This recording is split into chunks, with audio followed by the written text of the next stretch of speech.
This week on Talkin Central Arizona Sports, a look at what you may have missed last week with local teams.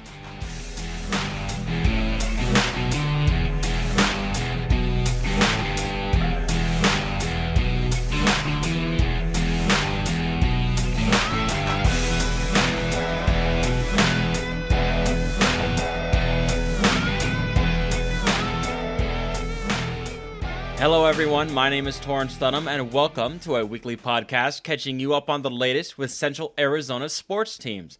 Part of Talking Glass Media's Cast 11 podcast network, the show features game previews and recaps along with interviews with coaches and players and much more. The show starts this week with a recap of high school soccer, beginning with the Bradshaw Mountain Bears, who were ranked the number one team in the 4A conference with the first rankings drop on Tuesday. They showed why they are the number one team in the state, beating Mojave 5-2 on a Wednesday to improve to 7-0 overall and 1-0 in the Grand Canyon region. People can see the top-ranked Bears this week when they take on Mingus at home Wednesday at 6 p.m.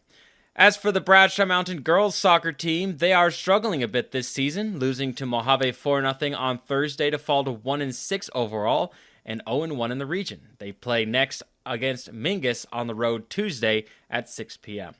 Over to Prescott High School soccer, as the girls team is still perfect to begin the season. The Badgers beat Saguaro at home 2-0 on Friday to improve to 5-0. Prescott High School is ranked as the number 5 team in the 4A conference. They get region play started against Coconino on Thursday at home. Game time is 5 p.m. The boys team, meanwhile, struggled against Saguaro on Friday, losing 8-0. It was a tough matchup for the Badgers as Saguaro was ranked as the number 4 team in the recently released 4A conference rankings, while Prescott High School came in as the number 37 team. Saguaro scored 4 goals in each half, with the SaberCats scoring the 8th goal with 20 minutes left to end the game via the mercy rule. Despite the rankings coming in, Prescott High School head coach Philip Reed said the loss came down to execution. They were just better than us. They just execute their game plan better than we did ours. The Badgers fall to 2-4 overall as they get region play started at home on Wednesday against Mojave at 5 p.m. We'll whip around the rest of Central Arizona sports teams, but first, winter is here. Can your heater handle it? Yavapai Plumbing and Heating will keep your home warm and toasty all winter long.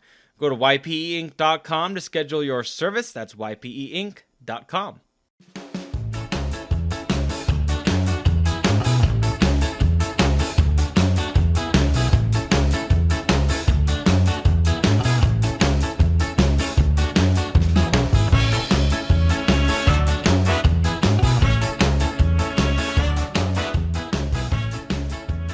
Welcome back to Talkin Central Arizona Sports. Thanks for giving this podcast a listen. It's time to whip around Central Arizona sports teams and get you caught up on previous results and what's to come this week. Keeping with Prescott High School, as the boys basketball team bounced back from a loss to rival Bradshaw last week with a 78-42 win against Lee Williams and a 68-56 win against Flagstaff. In that win over Flagstaff, the Badgers used a strong third quarter to get the road win. Jake Hilton led the team with 23 points, while Uriah Tennett had 22. The number 12 ranked Badgers are now 8-2 overall and 4-1 in the region as they host Mingus on Tuesday and Mojave on Friday. Tip-off is 7 p.m. for both games. The girls basketball team is going through a bit of a rough time, losing to Bradshaw, Lee Williams, and Flagstaff last week. Prescott High School is now 5-6 overall and 1-4 in the region as they hit the road for matchups against Mingus on Tuesday and Mojave on Friday. The regular season for the Prescott High School wrestling team is starting to near the end as they have a road meet this week against Dysart, Lee Williams, and Kingman on Wednesday. Over to Bradshaw Mountain now, as boys soccer isn't the only high-ranked team at the school, as boys basketball is ranked number 3 in the 4A conference. Following a big win against rival Prescott, Bradshaw followed it up with a 52-38 win over Flagstaff and a 49-40 win against Coconino. Bradshaw Mountain is a perfect 11-0 overall and 5-0 in the region as they host Lee Williams on Tuesday at 7 p.m. before heading to Mojave for a game on Thursday and Mingus for a game on Friday. The girls basketball team, meanwhile, struggled last week after beating rival Prescott, losing to Flagstaff and Coconino. The Bears are 3-8 overall and 2-3 in the region as they get ready to play Lee Williams on the road Tuesday before playing Mojave on Thursday at 5:45 p.m. and Mingus on Friday at 7 p.m., both at home. The boys wrestling team has a meet on the road against Westview and Washington on Wednesday, while the girls wrestling team participates in the PAC Invitational on Friday and Saturday. Ending high school sports with the Chino Valley Cougars as the boys basketball team got their first win of the season last week, a 68-61 win over Wickenburg, but lost to Northwest Christian on Monday. The team is now 1-9 overall and 1-3 in the region. The girls team lost to Wickenburg last week and fell to 1-8 overall and 0-3 in the region. They played Northwest Christian on Monday and will play Camp Verde on Thursday and Scottsdale Christian on Saturday, both at home. Start time for both is 5:30 p.m. The boys wrestling team has a meet at home on Wednesday against 4 teams starting at 2 p.m., while the girls wrestling team also has a home meet on Wednesday against 4 teams at the same time. Over to collegiate sports now as the Embry-Riddle men's basketball team lost both their games last week, 88-71 to St. Catherine and 77-63 to Westcliff. At 6-11 overall and 4-6 in the conference, the team plays La Sierra on Friday and Antelope Valley on Sunday, both on the road. As for the women's basketball team, the team was able to get a 56-34 win against St. Catherine, but lost to Westcliff 71-65 on Sunday. In the loss on Sunday, Zachariah King led the team with 26 points.